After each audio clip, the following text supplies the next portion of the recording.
that you ain't having it. Girl, you jazzy. And I love you to the moon and back, baby girl, you jazzy. Watching the Jazzy Mango Red Carpet Lounge. Make sure you sit back and relax, and we got a hot show for you today. So make sure you subscribe, and stay tuned. One episode at a time, I'm here to bring back the balance in media by entertaining and inspiring. You don't want to miss a beat when Tula talks. Hey guys, it's your girl Tula. You can find me on tulatalks.com and all social media networks at Tula on TV. And I'm on the Red Carpet Lounge with Jazzy Mango. Hey guys, this is your girl Jazzy Mango, and I'm sitting here with my girl Miss Tula on the Red Carpet Lounge. How you doing, boo? Hey girl, thanks for having me. Oh, thank you so much for coming. I know we've been so busy and everything, but girl, tell me what you've been up to. Okay, so I've been up to a lot. As you guys know, my name is Tula. I am a media personality, digital lifestyle coach in Miss Louisiana, United States 2018. Woo-hoo! So, life has been awesome the past 3 months. I just recently left my full-time job. I worked for the government previously for almost 9 years. Wow. Yeah, really long time. Yeah. So the past 3 months, I've really just been hitting the floor.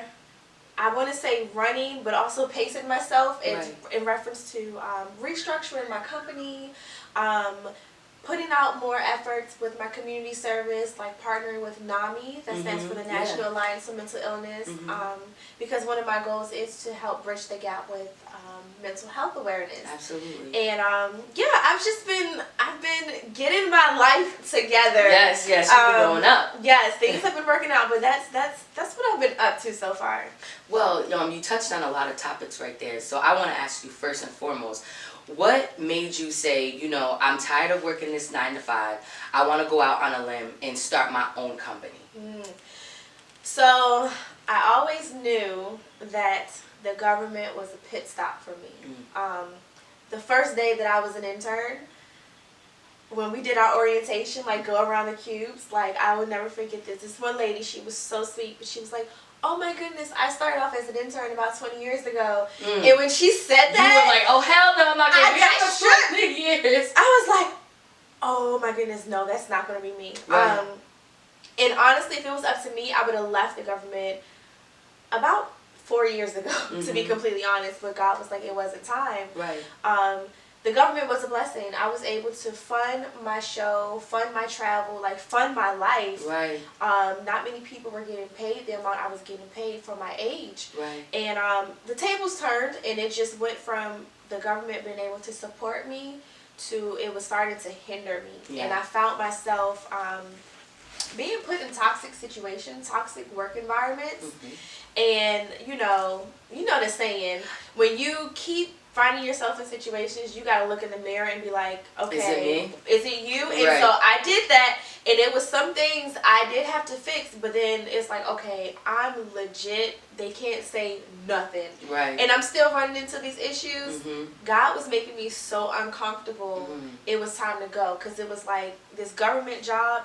It's secure, it's steady, but you're relying on it too much. It's your crutch. Right. So who's your source? Absolutely. This government job or God? Like, Absolutely. you want to take that leap of faith? And I prayed over it. I talked to my family, and I was like, look, y'all, this is what I'm thinking about doing. I did not know timeline-wise. Prayed over that. Girl, I gave them a 1 week's notice. I was out. I know, like, your story is definitely touching, because I know a lot of people that are going through this right now. A lot of people, they are good in their comfort zone. Yeah. And I have a lot of friends who are good in their comfort zone, and they're like, well, how do you just move to another state and you don't know anybody? And it's just like you're saying, God put me in uncomfortable situations. I was in a bad relationship. I was at a job where I felt like my worth wasn't being valued. Yeah. And I was like, there's just no other option but to leave. Yeah. Like, the African American community, we don't acknowledge that as much. Yeah. We say go to church, which is nothing wrong with that because I go to church all the time. Absolutely. But it's also stuff that you need to internally deal with. Yeah. Sometimes your friends or your mate might not understand it. Like, get over it, you got it, champ. Like, come on, it's another day. Like, you got it, you got it. And it's like sometimes you don't have it. Yeah. It's okay to not have it. Yeah. And a lot of times in our industry, we have to just keep going. Yeah. And it doesn't matter what's going on. You got booked, you got to keep going. Yeah. And it's very important for us to have a mental day. Yeah. And I mean, do you take those for yourself? I definitely do. So as I've started to learn more about mental illness, because I am not a psychologist, a therapist, I literally became involved with this topic because of a family member who was going through something, and to help them, I had to start to learn. And so I learned that mental health, it's chemical. It's you have behavior portions, but a lot of it too is your chemical makeup. And a lot of people don't fully understand that. And different people process things differently. Over 200 types of mental illnesses. And common ones, you know, depression, stress, anxiety, those are in its different forms of anxiety. And as she was breaking down things, I'm like, whoa, I've definitely dealt with some of that stuff too. Right. And it's power in realizing what it is you're dealing with, because you can navigate your life better. So when I knew my job was bringing on different stressors, and like I literally did not want to get up out of the bed, because it's like I had to deal with these people in these situations that it's not that deep, and it's causing me, like, I just didn't want to do anything. Right. And it's like draining. It's very draining. Yeah. But when I realized that, you know, yes, I pray, but I also have to pinpoint what are they doing that's triggering things in me, and how is it making me feel, so I can combat that. And I think it's power in knowledge. Yes. Like, it's okay to not be okay. Right. But when you recognize that, don't just say, oh, I'm not okay. Right. Take charge. Like, find someone to talk to.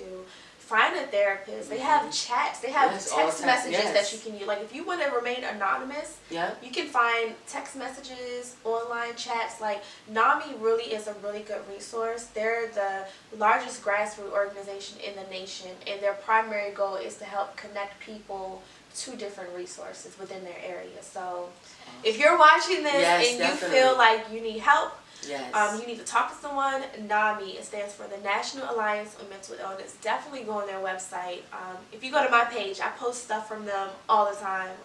And I'll definitely have it below here, guys, so you can check it out. You had the honor of being Miss Louisiana, so, you know, congratulations for that. Thank you. And how was your experience going through that? Were you nervous? Is this something you always thought of, or you woke up and was just like, I want to be in a pageant? So, okay, my pageant history started when I was in college. Okay. I went to the University of Maryland, Eastern Shore. Okay. Pop pride. I transferred to Bowie later, but when I was at UMES my sophomore year, my friends made me sign up for the Miss Black and Gold pageant, Alpha Phi Alpha Miss Black and Gold pageant.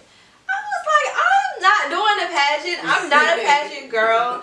And they were like, oh, it's a scholarship, you know. So I'm like, okay. Can't win, can't lose, you know. Why not? You know. So I competed. I won, and I was like, oh. And then I went from the chapter level to districts. I won districts, and I was like, oh, I'm kind of good at this. Okay. Then I went on to regionals, and I got first place. That was in Bermuda. First time out of the country. It was so beautiful. Nice. But then from there, I competed in Miss Maryland USA, and I placed. So that was the first, like, big pageant I competed in. No training, and I placed. And I was like, okay, I'm maybe kind of good at this. Okay. And so I did Miss Maryland United States. Got first runner-up with that one. And then a few years later, I competed in Miss Maryland United States again. Didn't win, but that's how I ended up with this title, because I was appointed with an at-large title, and I was able to compete in nationals as Miss Louisiana. And in nationals, I placed top 16 and won People's Choice. So that was pretty awesome. Yeah, I never thought that I would be a pageant girl. Yeah. But so what are some talents that you had to do? So The only pageant that I could do talent in was Miss Black and Gold. Okay. But I do monologues. Awesome. Acting is my first love. Awesome. I do monologues. I actually won Miss Talent during, was it districts? Regionals. I won Miss Talent. I did an original monologue. My friend Dexter wrote it. But yeah, I love acting. Acting is my first love. I love that. Yeah. I love that. So, if there was a little girl that happened to be looking up to you or someone like you, what is something that you would tell her to do differently than what you did? I like that. I would tell her to shut out the world and follow your voice. Keep God close to you, but also follow your voice and His voice. Because a lot of the times, family or friends, they mean well, but they don't understand what's meant for you. Absolutely. And if you go off of what they're saying and completely ignore your own intuition and what God told you to do, it can distract you. It can deter you from reaching your destination. Absolutely. Yeah. How important is faith in your life? Faith is very important in my life. Yeah. It's so crazy because, I grew up in the church.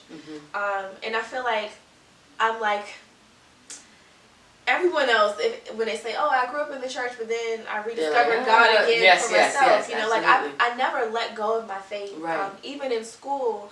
But it's like as I go through different challenges or just different phases of life, it's like, oh, the lessons and the seeds that were planted as a child, I see them coming to fruition as an adult, and I just have a greater appreciation for it. And so now I'm in the stage where I'm like, well, I just want to learn more. Like, I want to learn the history behind things, and especially when my other friends or people I know who may not believe as much, and they're like, oh, well, this came from this, and I'm like, well, let me fact check. Right. I'm not going to just take what you said. Absolutely. I want to learn for myself, and I do find that whenever I ask, hey, God, what about this? Like, I'm confused. Within a days, like, he'll show me, oh, absolutely, this is what it was, or someone will, like, randomly say something that drop some knowledge on me. I'm like, oh, thank you. Right, I was looking for that. Okay. Absolutely. So what can we expect from you in the future? Any more pageants? I know you got your own talk show. Yeah. So pageant-wise, stay tuned because you never know with me. Absolutely. You just never know.